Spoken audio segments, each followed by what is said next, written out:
अंबुबाई Patil English medium स्कूलमध्ये आषाढी एकादशी निमित्त आज सकाळी विद्यार्थ्यांच्या सहभागातून भव्य दिंडी सोहळ्याचं आयोजन करण्यात आलं होतं। चिमुकल्या विद्यार्थ्यांनी पारंपरिक वारकरी वेशभूषा परिधान करून विठ्ठल नामाचा गजर करत संपूर्ण शाळेचा परिसर भक्तिमय केला। कार्यक्रमाची सुरुवात संस्थापक मान्य के.डी. पाटील सर यांच्या हस्ते पालखी पूजनाने झाली। नंतर विद्यार्थ्यांनी पारंपरिक पद्धतीने रिंगण सोहळा आणि नंतर भजन कीर्तन सादर केले। शाळेचे प्राचार्य मान्य तेजस पाटील, उपप्राचार्य माननीय निर्मला केसरकर, मुख्याध्यापिका मान्य सौ शकुंतला पाटील तसेच सर्व विद्यार्थी, शिक्षक, कर्मचारी आणि पालक मोठ्या संख्येने उपस्थित होते। या कार्यक्रमाचे सुंदर नियोजन मेघा पाटील आणि मनीषा पाटील यांनी केले।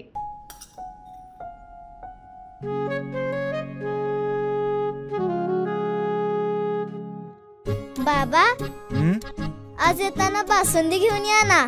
अगं, कालच आपण आईचा वाढदिवस होता म्हणून आणली होती ना। ऐकलं, गोकुळची बासुंदी पुन्हा खावीशी वाटतेय। खरं सांगू, मलाही खावीशी वाटतेय।